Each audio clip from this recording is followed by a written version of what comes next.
yerda yig'ilib mana shu kitob taqdimoti o'tkazishimizning o'zi ham men uchun juda katta sharaf va baxt desam ham bo'laveradi.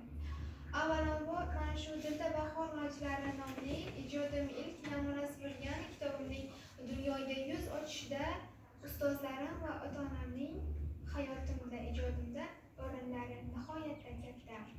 Menga oq yo'l tilab ijod sirlarini o'rgatgan ustozim shoir va jurnalist Omar Abdulladan juda ham minnatdorman. Undan tashqari maktabdagi ustozlarim, o'qituvchilarim har qadamda meni qo'llab-quvvatlagani uchun, yiqilsam kurashga to'ymaydigan darajada tarbiyalab, faol bir o'quvchi sifatida barchaga ijod sirlarini o'rgatib kelayotganlari uchun ham o'qituvchilarimdan minnatdorman.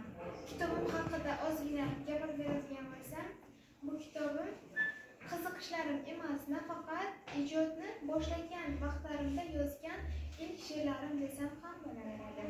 Bu kitobda barchaga aytmoqchi bo'lgan so'zlarim jam bo'lgan desam ham mubolag'a bo'lmas. Sababi shoir va shoiralar o'rtasida shunday bir qalbda bir tuyg'u bo'ladi. Buni bir menga shoir ustozim aytgandi. She'r yozayotgan insonning qalbida agar ozgina bo'lsa-da dard, iztirob, tuyg'u bo'lsa, demak uning she'rlari eng zo'r va eng ajoyib she'rlar degandi. Haqiqatan ham shunday.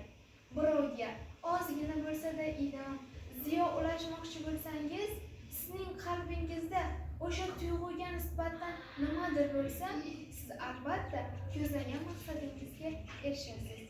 Shu jumladan o'zimni yaqinda yozgan mana shu mavzuda yozgan she'rimni havola etmoqchiman. Bu she'rimni Mehribonlik uyidagi bolalarning tilidan o'zim yozganman. Ya'ni ularni ota-onasi ko'rgisi keladi, baribir ota-onasi bilan birga bo'lgisi keladi. Ular ham bizga o'xshagan bir bolalar. Faqatgina ularning otasi yoki onasi hozir ofda emasligi ularning aybi emas. Shu bolalarning tilidan o'zim ijodimni sizlarga havola etsam. Tongda turib kutsam-da sizni.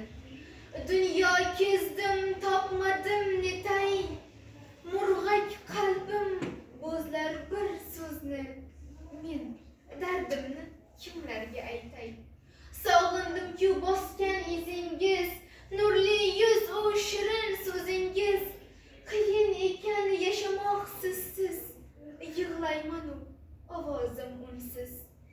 Onajon deb hayqirsam tog'dan, sado kelar hatto samodan. Falak ham holimni ko'rib goh, yomg'irlarin to'kadi ey voh. Onajoning bo'lmasa hayot, mol-u dunyo ko'rinmas ko'zga. Bekamu ko'z uylaring hayhot, yolg'izlikdan tolasan uyga. Do'st-u dushman yaxshi kuningda, xizmatni deb turarlar ogoh. Omad kelib ketsa yo'lingda, faqat onang bo'lgaydir hamroh. Yupanch berar g'ussaga botsang, borin berar ko'nglini olsang.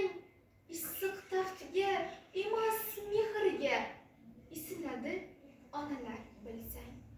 Hayot bo'lsa kimning onasi, duo olsin yetar ko'klarga. Bu dunyodan o'tgan onalar joyi bo'lsin ahli jannatda. Tushlarimda ko'rarman doim o'sha ko'zlar mayin tabassum. Haqqingizga duolar qilib umr bo'yi yashaydi har kim.